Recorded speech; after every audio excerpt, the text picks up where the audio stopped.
Morning YouTubers, and welcome back to the David Swordplay channel.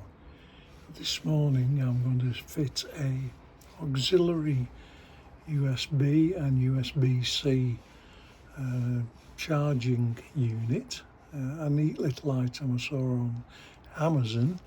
I'll show it to you in a minute, and I'll leave a link to it in the description below, and it's going to fill a nice little gap between my mirror mount and switch cluster on the left hand side. So let's get into it.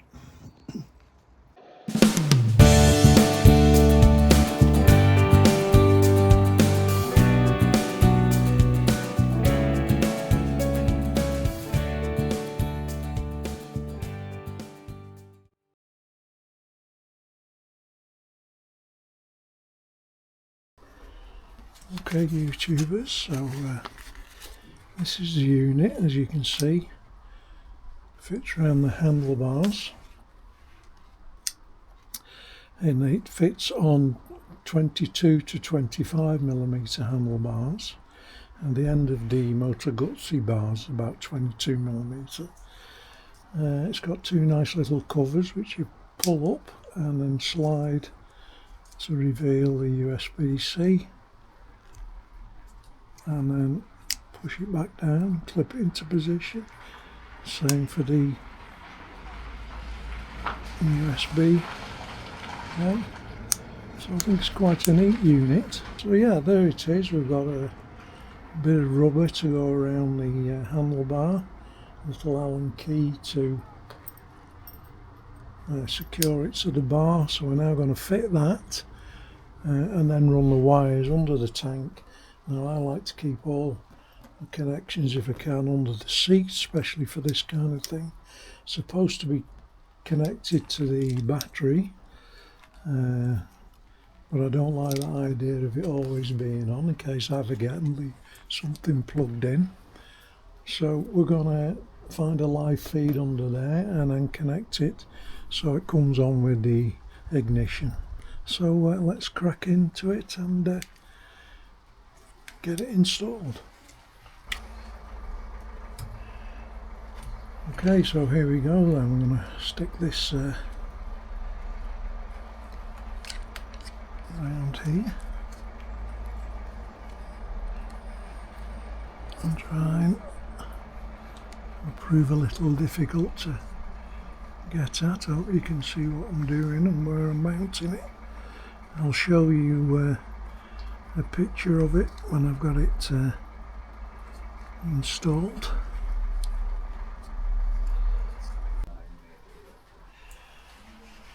So we've got the screw in now, just need to position it, and that'll do us. Get it close to that as I can, and hopefully I can get this tightened up. It's a bit tricky because we can't get the Allen screw in there, Allen key to tighten it up.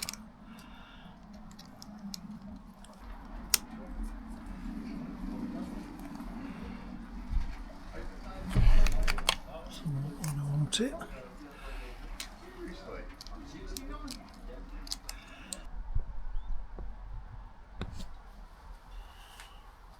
Okay YouTubers, so now we're going to thread the wire where we want it to go. I'm going to try and hide it under the tank, so I'm going to run it along here, put a new tie wrap on there, feed it through where all the wires go through this little steel bar. I'll show you that in a second. So I've decided to take this whole cover out, which you can do. It's a bit tricky, and it's a bit tricky to get back in, but it gives you, at least I can think about feeding this wire. I want it to go now, so I want to try and get it on the inside of here if I can feel it, so it's out of the way of anything, of everything.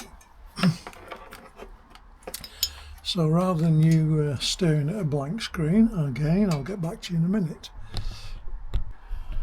Okay, YouTubers, well, we've decided to take this little panel off, which was a bit of a struggle. Held on with the bolts here, but anyway, managed to get a bit of steel wire through there so we can attach this lead here from the auxiliary charging port, and we're going to pull it through, hopefully without doing any damage to anything else, feeding it through to the back of the tank, which I'm just going to move you around a bit so you can see.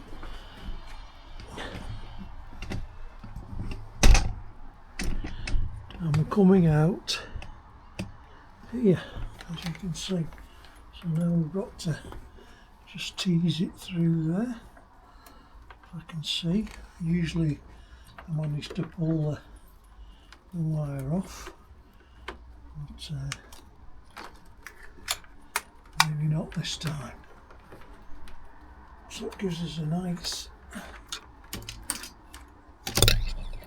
clear run to where I want to pick up the live feed from. So now I've got that through, I can take this bit of steel wire off.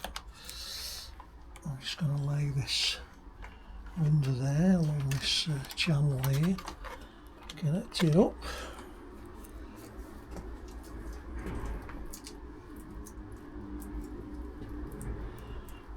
So yeah, so next stage is to connect the other connector, and then I'm picking a live feed up off the rear light, and obviously going to run the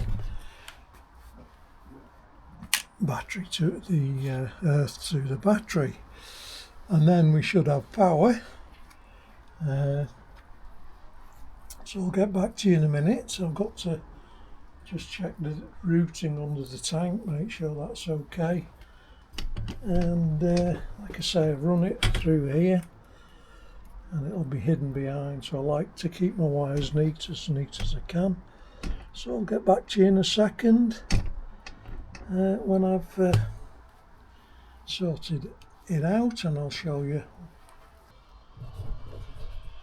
Okay, YouTubers, I've finished the wiring now. I've attached it to the yellow lead on the backlight connector to pick up a live, so it won't come on without the ignition. I am going to install one of those fuse boxes later on, but at the moment I've just picked up a live feed with a Scotch lock to the backlights, earth to the battery. So I'll just turn you around. So earth on the battery, Scotch lock on the light feed there to pick up the live, and that's it, all assembled. I've run the wires under the tank out of the way. I need to put this cover back on here, which can be a little tricky, but we won't waste your time showing you how to put that on. It's quite a simple thing to do, it's just fiddly. So there it is. I'll put a photo on the video of this little connector here, which is really good. Just pull the switches up and push down. There's your USB-A or whatever you want to call it. So I just push it back up, click it in position, pull that, push it up, and there's your USB-C. So quite a neat installation, looks part of your switch gear. I also checked that the lead can run into my tank bag. I put a long lead on it into my tank bag so I can charge my batteries for my drone, my little Neo 2 in there. I made sure that when I turn the handlebars it's not pulling on it, and that all works fine. So yeah, really pleased with that installation. I hope you like this video. I hope you found it helpful. I'm just about to build all the bike up now and put it back together. If you've any questions, please leave them in the comments below, and as you all know, I will get back to you. Like I say, it might be your preference to find a live feed on the front of the bike so you don't have to run all the wires through the bike, but that's the way I like to do things. It's quite neat, and I know all the fuses I need to get out, such as this little fuse here on the lead itself. It's under the seat, and I don't have to grunch around the front, maybe out on the road where I'd putting down with rain. At least if it's under the seat, just pull the seat off, replace the fuse, and off you go. So there it is. I'm just about to clear the fault codes, if there is any, because there might have been one because I pulled the back light off. Now I use this little